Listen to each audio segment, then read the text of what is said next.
Welcome, my young Padawans, to our first Master Jedi Lab. I want to introduce you to the tools that we use here in our science labs and sort of how they're used and what they're used for. So in front of you, you have what probably feels like a lot of things. So I'm going to start very simple. This right here is called a ring stand, and we call it that because we use it to support different things we want to do. Okay? So I'm going to talk first about what can I put on my ring stand. Well, I can put a ring clamp on my ring stand. A ring clamp is called that because, look, it's a ring. And you can slide it onto your ring stand and clamp it down. I can do a couple of things with my ring clamp. I can either add to it what's called a clay triangle. And when I add the clay triangle, I now have a wonderful nestle for my crucible and lid. Okay, so this can slide very neatly in there. The crucible and lid we use for heating things to extremely high temperatures. So I would put this in there, and you'll notice I'm using a pair of what are called Crucible Tongs, and they're shaped like this, so you have the tip nice and small so that you're able to lift and move the lid easily, but also have a special little crevice that allows you to pick up your crucible when it's hot, to remove it from the clay triangle, to set it down to cool. Okay, so when I would be heating up my crucible, I would use this tool here called the Bunsen Burner. So the Bunsen Burner is a nice old tool, and we use the Bunsen Burner for heating things. Now this is typically a two-person job, but since I'm here by myself, I'm going to kind of one-hand this. You have one person that controls the gas,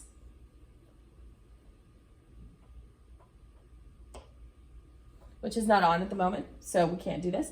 But then you have the striker, which, as you can see, will make some sparks, and the sparks will light the gas that goes through the Bunsen burner, and then we can heat this.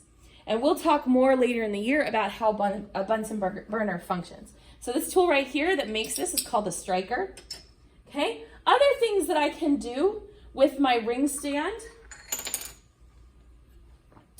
I can take and put on the wire gauze. The wire gauze acts as kind of this little white ceramic bit, helps to take the flame and distribute it more evenly against the wire gauze. And I can take the evaporating dish with the watch glass on top of it. We use this for evaporating things. So if I have, say, a mixture of salt and water, I can put that in here, put it on top of my wire gauze, and heat it with my Bunsen burner to boil all of the water off, and the salt will remain behind.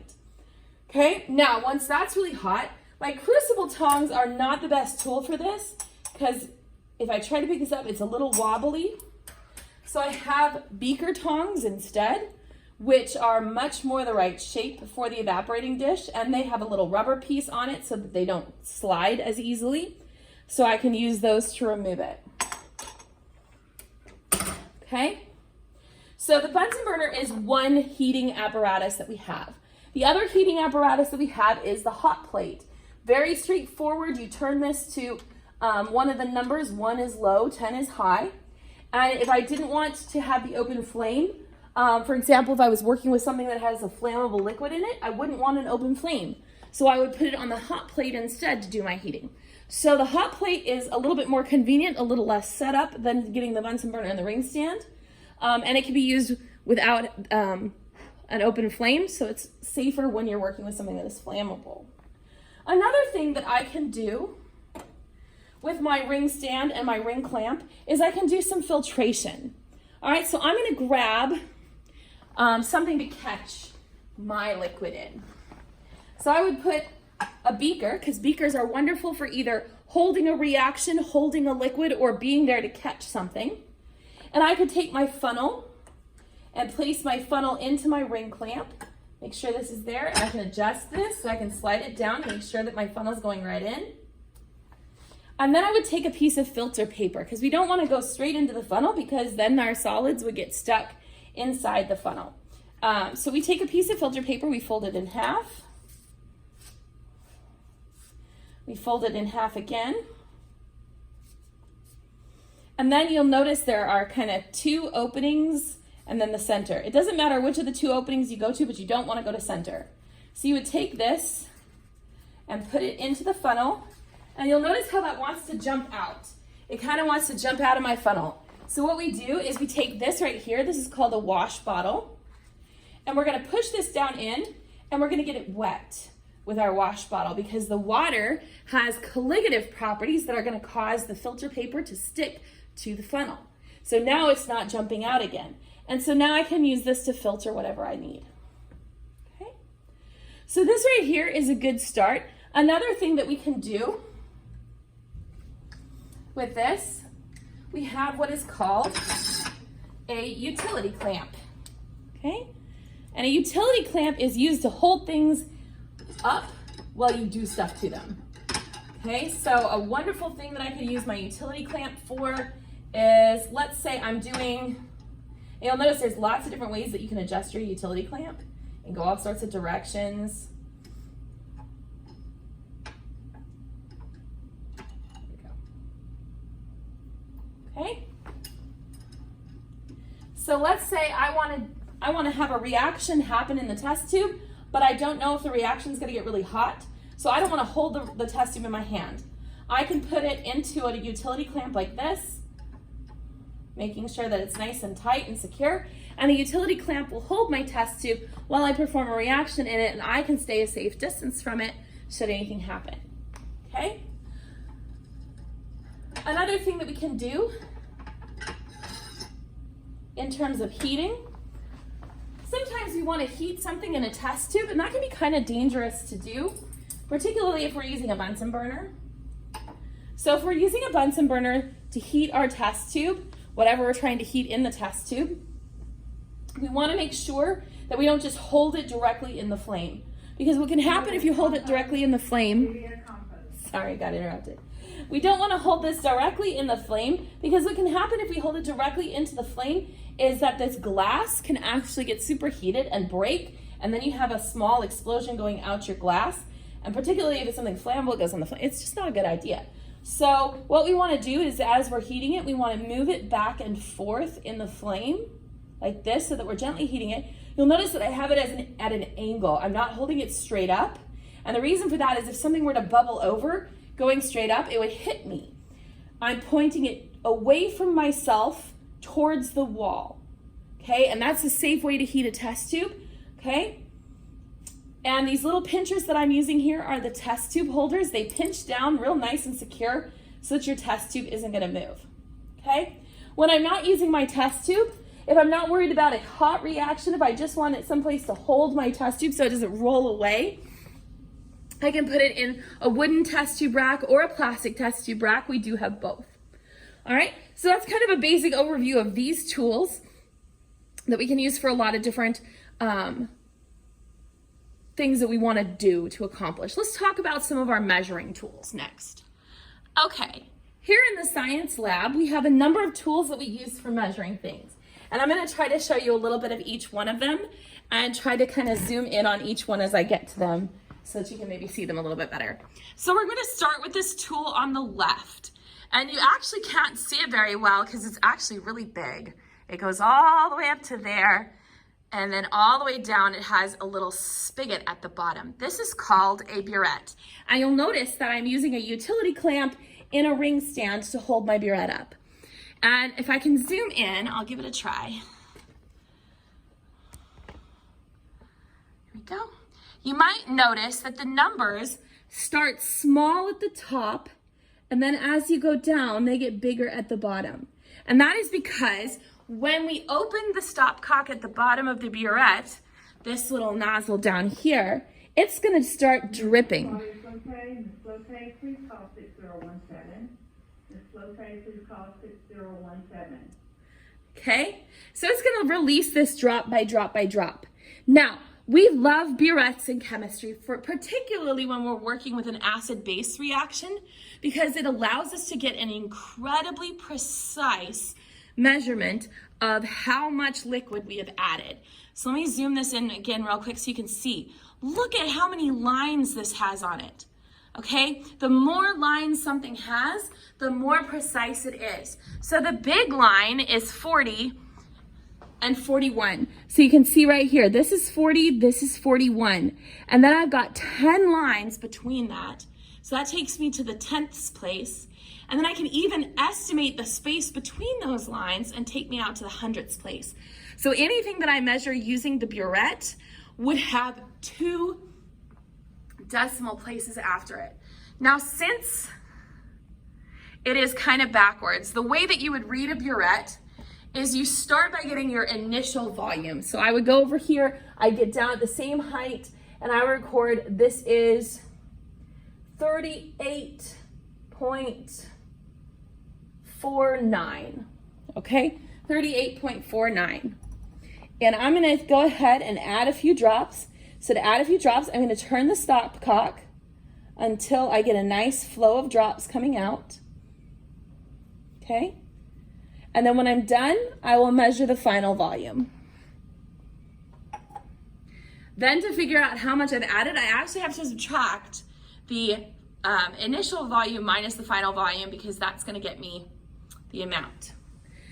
Now, this is for when we're working with really high precision. We don't always need that.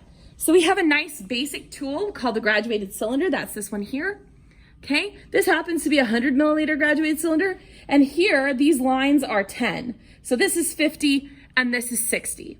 And then we have 10 lines between it. So this one only goes to the 10th place. We have, the lines are gonna give us the 1's place, and then we can estimate the space between to get us the 10th place. So this is not as precise as the burette, but for most of what we do, a graduated cylinder is perfectly fine to use. When we're measuring using the graduated cylinder, it's really important that we leave it sitting on the counter, flat.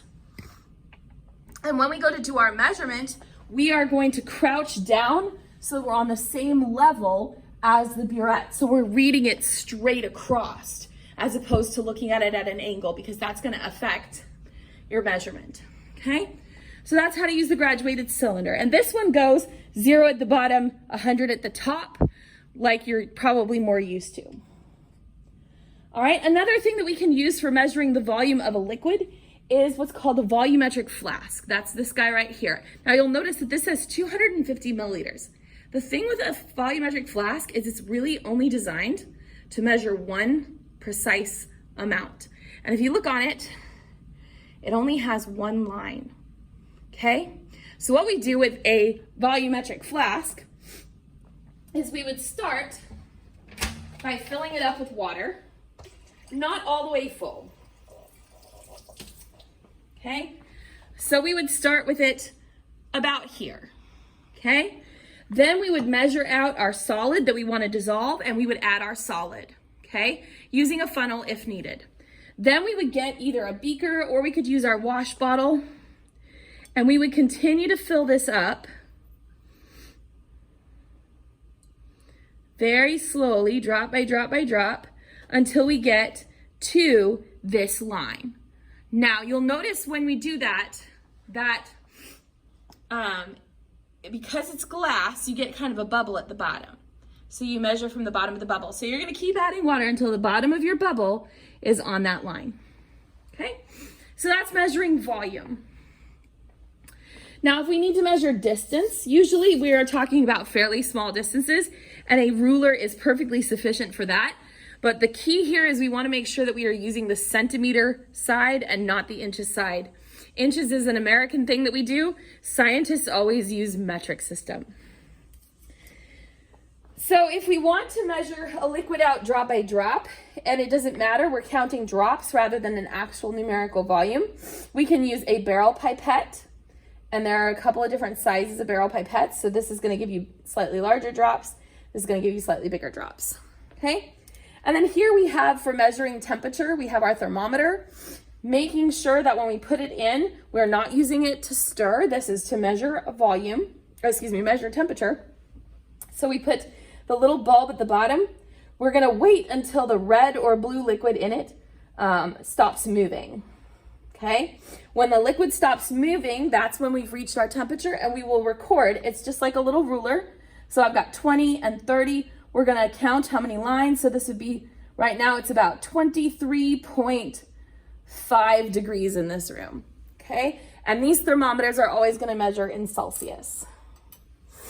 The last thing that we have is slightly more, has a little bit more to it. This is our electronic balance. This is what we use to measure the mass of a substance.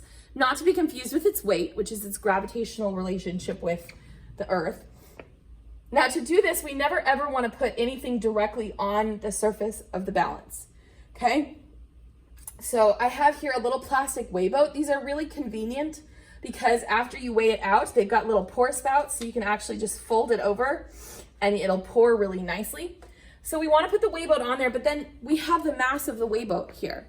So the weigh boat weighs 2.24 grams. So we're going to press this little button right here that says 0. And now my balance is back at 0. So now the mass that this gives me is only going to be the mass of the salt that I measure out. So now I can very carefully measure out however much salt I need, and I can get the mass, 11.08 grams. Very important when you go to record your data, make sure that you're giving me every single digit that your tool will give you, okay? Because if we take some of those numbers off, like if I put this down as 11 instead of 11.08, that matters in science because it means that this number is much more precise than 11. And we're going to talk a little bit more about that, excuse me, later in the week. So let's talk about some final tools that are kind of for special things. All right, last section is on some specialty tools. I'm going to start with this one. This is called a mortar and pestle. And what you do with a mortar and pestle, this is for taking a solid and grinding it up into a fine powder. So let's say I have this piece of chalk and I really want it into a fine powder of chalk powder. So I can take my pestle and initially I start by breaking it and then I can grind it.